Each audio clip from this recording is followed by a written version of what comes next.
So this recipe is a variation on another recipe that somebody sent me, and it comes from a blog called I Breathe, I'm Hungry, which is really awesome. They have a really good mashed cauliflower recipe. I completely recommend that you try it out because it is one of my favorites.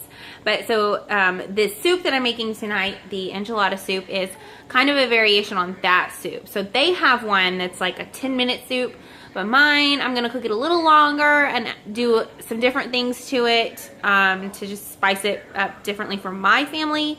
But if you want to see the original recipe, go there and I will link it in the description box, okay? Hey guys, so I'm cooking some dinner tonight. And we are having low-carb, creamy chicken chili enchilada soup, which is a mouthful. It's like 20 degrees here. The temperature dropped this afternoon. So I'm going to make some soup for my family because it's officially soup weather outside. And I'm using cream cheese. I'm going to be using some of this Sam's Choice Tomatillo salsa right there. And then I'm currently just gonna boil some chicken breast. So that's just chicken breast, and I am using some like powdered powdered chicken broth base, which is this stuff right here. I love this stuff because it only takes a little bit, so it makes all of that 56 cups, and it's just kind of a cheaper way to do it. And I boil my chicken in it because it gives the chicken nice flavor. So our chicken is boiling. It's going pretty strong. We're gonna let that cook, and then when it's done, we'll shred it up and start working on the base of our soup, which is, you know, where all the flavors at. So while that's cooking, while I'm waiting on the chicken breast and everything, I just wanted to talk to you guys about how, if you're thinking about doing this diet, a good way to get started. And I kind of came up with like 3 things that you know, help me or whatever, and I just wanted to share them with you. So the first thing that I want to share with you is that it's really important to do your research. So make sure that, you know, you go to the library and check out some books about it. You can Google. I mean, Google is just, there's a plethora of information on Google and that you can check out and read, and blogs and websites and YouTube videos, and I mean, you can just go there. But do your research. Make sure that it's a diet that's going to work for you, you know. And hang on a second. Yes, dear. It's just really important that you do your research. Make sure it's something that you can commit to. Read the rules. You know, it's important that you have the right balance of macros, because if you're just thinking that you just eat a bunch of fat and it just happens, it doesn't work like that. You actually have to have a balance, or you're going to gain weight instead of lose it. So make sure that you do your research. Know what net carbs are. You know, I keep my net carbs under 20 grams a day. So I did not know this before I started, but net carbs are like, you know, you take your carbs, like look on the nutrition label. Carbs minus fiber, and the number that you get is your net carbs. So you keep your net carbs under 20 grams a day. And, you know, I try to keep it even lower than that. And I try to eat like no carbs. So, you know, make sure that you're paying attention to that. So the second thing that I wanted to talk about is also getting prepped. So when you decide this is it, I want to do this is what I'm going to do, a great way to start is go through your kitchen, look through all of your cabinets, pull your stuff out, look and see what you've been eating, read the labels, get comfortable with reading labels. That's really important. I look at more labels now than I think I ever have, and I'm shocked at the amount of sugar that is hidden in things. I mean, you just have to like be really, really careful and just know what you're putting in your body, you know. I still eat some processed foods just because it's difficult, especially on like a tight income like we have. I mean, we're on a budget like most Americans. So I try to eat as healthy as possible and as whole as possible, but it's so hard, you know. But get comfortable reading labels. Look through your cabinets. See what's in there. Pull everything out. If something is just like loaded with starch and sugar, donate it to a local food pantry. I mean, if it's open, you have to throw it away, obviously. But if it's not and you don't want to eat it anymore, donate it. Don't just throw that food away. Don't waste it, because there are people out there that do need to eat it. That's really important. Don't forget that. Keep it really simple when you're getting prepped. So you clean your cabinets out, you decide, okay, this is it, and go to the grocery store. Keep it real simple. I think a lot of people get really overwhelmed whenever they are looking at this and all the recipes, and they look so complicated, and there's like, you know, ingredients that you don't know what those are. I still see ingredients that I don't even know what they are, and I went to culinary school. I mean, come on. So don't feel bad if you don't know what something is. There's a lot of stuff I don't know what it is, and I have to look stuff up all the time. So, you know, keep it really simple. Eggs, bacon, chicken, beef. You know, instead of getting lean ground beef, get just regular ground chuck with, you know, 80-20 ratio. Just keep it simple. Cheese, unless you're trying to cut out dairy and then you don't want to do cheese. Heavy cream. Instead of using creamer in your coffee, use heavy cream instead. You know, look up some bulletproof coffee recipes. Just like that. Just don't overwhelm yourself, you know, for the first few days. And I suggest starting this like on when you have a long weekend or something, just do like eggs and bacon for breakfast, you know, 2 eggs, 2 strips of bacon in your coffee, and have that and see how you feel. And then for lunch, have, you know, a ham and cream cheese roll up. That's super simple and so good. You know, so just don't overwhelm yourself. Give yourself a week or 2 before you start experimenting with recipes and stuff like that.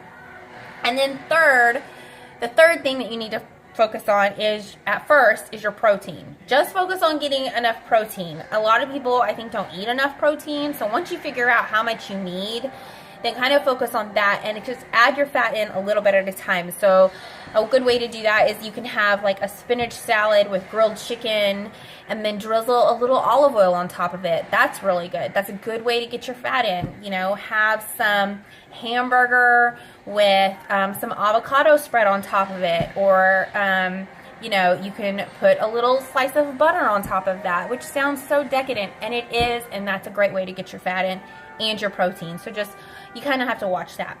So I use an app to count all of my macros, and it's like a food diary, and I think the most popular one out there is MyFitnessPal, but I've actually recently discovered one that's called Sensa, which is, you know, for a keto lifestyle, and I love it. It's so easy. It's so much easier than MyFitnessPal to me. You know, you find the one that you like, but I really like this one. So I just kind of figured out what my goals were. I weighed myself one time, okay, to figure out, you know, where I was at. I entered all that information into Sensa, and it decided my macros. Now, when I went to the doctor a few weeks later and they had to weigh me again, then I put in my new weight, and it recalculated my macros for me. My battery's going dead, so I may have to stop in just a second. It recalculated my macros for me. So that's kind of cool. So as you update it. Now, I don't suggest weighing yourself once a week. I don't even suggest weighing yourself once a month, okay? Start with measurements, because that's where you're going to lose the most. You know, measure your arms, your legs, your waist, stuff like that. But don't focus on that. Try to focus on how you feel. You know, am I sleeping better?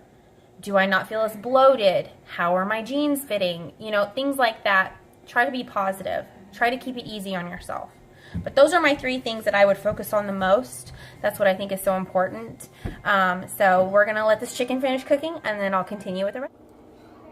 So I'm going to make the base for the soup. So I've got some softened cream cheese right here. I'm going to put that in a blender that has some of our juice from where we boiled the chicken. So that's basically just chicken broth. So I'm going to put that in there. And then I have some half a cup of the green salsa. Oops, I spilled some. So I'm going to put that in my blender.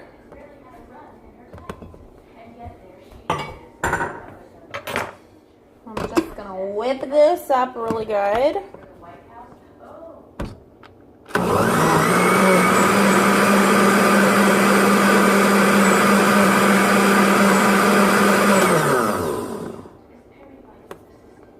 So there's the sauce, and there is my chicken. I got some pepper and some cilantro in there, and a little bit of Himalayan salt. And I'm just gonna throw the chicken and the sauce in the pot, and you can see that I reserved some of the juice.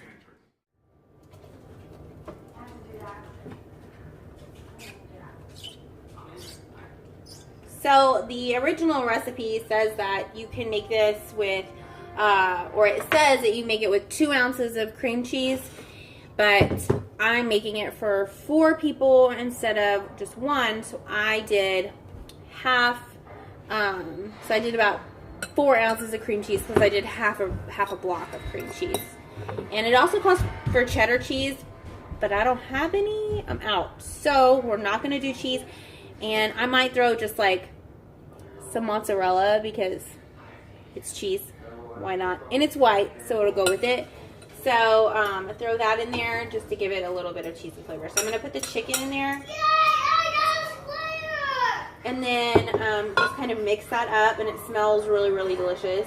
So I'm going to do that, and then probably throw a few green onions in there. I'm still way under my carbs for today, so I can have some green onions. But if you have already reached your limit on carbs, then I would skip the green onions. But I'm going to do it because I really love putting color in my food, and green onions are awesome and cheap because you can regrow them at your house in glass. So don't.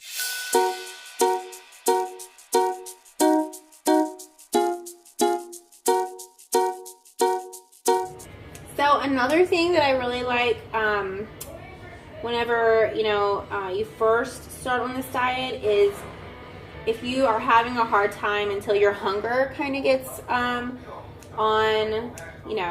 you kind of feel like you have your hunger under control, because after a while your appetite kind of lessens a little bit. That doesn't mean that you should stop eating. You definitely should not stop eating, but until you get it under control, a really good thing that you can do is drink broth. So I really like beef broth, and I like chicken broth, and I make my own. So like I go to like my local butcher and I ask them for whatever beef bones they have, marrow bones, and you just boil them. You can do them in your crock pot overnight. They tend to get kind of stinky if you do it overnight, so